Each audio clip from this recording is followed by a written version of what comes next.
വിനായകൻ ലഹരി ഉപയോഗത്തെ ന്യായീകരിച്ച് നടത്തിയ പ്രസ്താവനകൾ വലിയ വിവാദത്തിന് തിരികൊളുത്തിയിരിക്കുന്നു. ജീവിതത്തെ ഒരു യുദ്ധമായി താരതമ്യം ചെയ്ത വിനായകൻ താൻ ഒരു മുൻനിര പോരാളിയായതുകൊണ്ട് ലഹരി ഉപയോഗിക്കുന്നതിൽ തെറ്റില്ലെന്നും സൈനികർ പോലും ഡ്രഗ് ഉപയോഗിച്ചാണ് യുദ്ധം ചെയ്യുന്നതെന്നും തുറന്നടിച്ചു. കടുത്ത ഏകാന്തതയും നിരാശയും കാരണം താൻ മദ്യപാനം ശീലമാക്കിയെന്നും പൊതുസമൂഹത്തോടുള്ള ബഹുമാനം കൊണ്ടാണ് പുറത്തിറങ്ങാതെ വീട്ടിൽ ഒറ്റയ്ക്ക് കഴിയുന്നതെന്നും ഉൾപ്പെടെയുള്ള വിനായകന്റെ വെളിപ്പെടുത്തലുകൾ വലിയ ചർച്ചയായിരിക്കുകയാണ്. മമ്മൂട്ടി നായകനാകുന്ന പുതിയ ചിത്രം കളങ്കാവൽ പ്രൊമോഷനുമായി ബന്ധപ്പെട്ട് മനോരമ ന്യൂസിനു നൽകിയ അഭിമുഖത്തിനിടെയാണ് വിനായകൻ ഈ വിവാദ പരാമർശങ്ങൾ നടത്തിയത്. നിങ്ങൾ പറയുന്ന പോലെ ജീവിക്കണമെന്ന് എനിക്കും ആഗ്രഹമുണ്ട്. ഒരു പെൺകുട്ടിയുമായി ജീവിക്കണമെന്നും ഒരു ഡിന്നറിന് പോകണമെന്നും ഒക്കെ എനിക്കും ആഗ്രഹമുണ്ട്.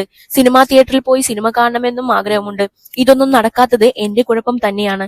ഞാൻ ആരോടും സോറി പറയേണ്ട കാര്യമില്ല. പക്ഷേ ഇതൊന്നും എന്നെക്കൊണ്ട് പറ്റുന്നില്ല.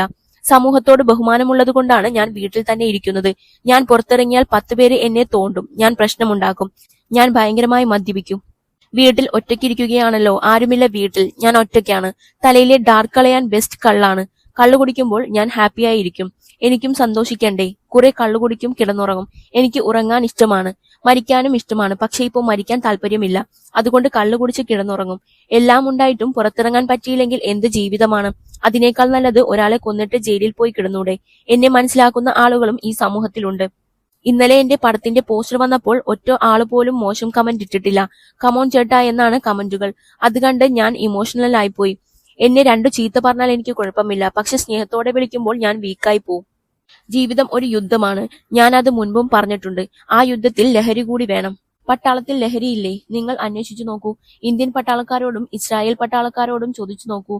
മുന്നിൽ നിന്ന് യുദ്ധം ചെയ്യുന്നവർ ഡ്രഗ് അടിച്ചിട്ടാണ് പോകുന്നത്. ഞാൻ ഒരു മുൻനിര പോരാളിയാണ്. എനിക്ക് എന്തും ചെയ്യാം. കാരണം ഞാൻ മരിക്കാൻ തയ്യാറായവനാണ്. എന്തും ചെയ്യാം. എനിക്ക് എന്തും ഉപയോഗിക്കാം. ഞാൻ തെറ്റ് ചെയ്താലും എന്റെ ഇൻഡസ്ട്രി എന്നെ പൊന്നുപോലെ നോക്കുന്നുണ്ട്. എന്റെ ഇൻഡസ്ട്രിയാണ് എനിക്ക് ഏറ്റവും സ്വാതന്ത്ര്യം തരുന്നത്. എന്റെ ജീവിതത്തിൽ എന്നെ കൺട്രോൾ ചെയ്യാൻ ആർക്കും പറ്റിയിട്ടില്ല. സർക്കാർ വരെ എന്നെ തുറന്നുവിട്ടിരിക്കുകയാണ്. ശരിക്കും എന്നെ കൺട്രോൾ ചെയ്യാൻ ഒരാൾ വേണം. അതുകൊണ്ടാണ് ഗോവയിൽ പോകുന്നത്. ഗോവയിൽ പോകുമ്പോൾ അവിടെയുള്ളവർ എന്നെ കൺട്രോൾ ചെയ്യും. അവിടെ കൺട്രോൾ ഇല്ലെങ്കിൽ നല്ല ഇടി കിട്ടും എന്നെനിക്കറിയാം. ഇവിടെ എന്നെ പോലീസ് പോലും കൺട്രോൾ ചെയ്യുന്നില്ല. ഞാൻ ചെയ്യുന്നത് പലതും തെറ്റാണെന്ന് എനിക്കറിയാം. സിനിമ എന്റെ കുടുംബമാണ്. ആ കുടുംബത്തിന് എന്നോട് സ്നേഹം മാത്രമാണ്. നാക്കിൽ പിഴയുണ്ടായിരിക്കാം. പക്ഷേ എന്നിൽ എവിടെയോ ഒരു സത്യമുണ്ട്. പറയുന്നത് തെറ്റിയാലും ചിന്തകൾ ശരിയാണ്. ചില വാക്കുകൾ അങ്ങനെ പറഞ്ഞാലേ ശരിയാകൂ. ചില കാര്യങ്ങൾ എഴുതുമ്പോൾ ഞാൻ വക്കീലിനെ വിളിക്കും. സാറേ ഇങ്ങനെ എഴുതാമോ എന്ന് ചോദിക്കും. പുള്ളി ചോദിക്കും ജയിലിൽ പോകാൻ റെഡിയാണോ? പിന്നീട് 100% എന്ന് പറയും. അപ്പോ പുള്ളി പറയും എന്നാൽ എഴുതിക്കോ. പറയാനുള്ളത് ചിലയിടത്ത് എത്തിക്കണം. മനുഷ്യരെ പൊട്ടനാക്കി ജീവിക്കുന്നവരെ കുറിച്ച് എഴുതണം.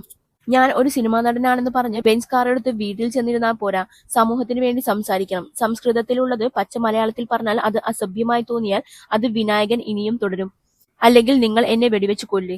ഇംഗ്ലീഷിൽ അമ്മയ്ക്ക് വിളിച്ചാൽ കുഴപ്പമില്ല. മലയാളത്തിൽ അമ്മയ്ക്ക് വിളിച്ചാൽ പ്രശ്നമായി. അതെന്താ അങ്ങനെ? എന്റെ ജീവിതം ഹോമിക്കാൻ ഞാൻ തയ്യാറാണ്. ഞാൻ ഇനിയും ഈ രാജ്യത്തിന് വേണ്ടിയും സമൂഹത്തിന് വേണ്ടിയും സംസാരിക്കും എന്നും വിനായകൻ പറയുന്നു.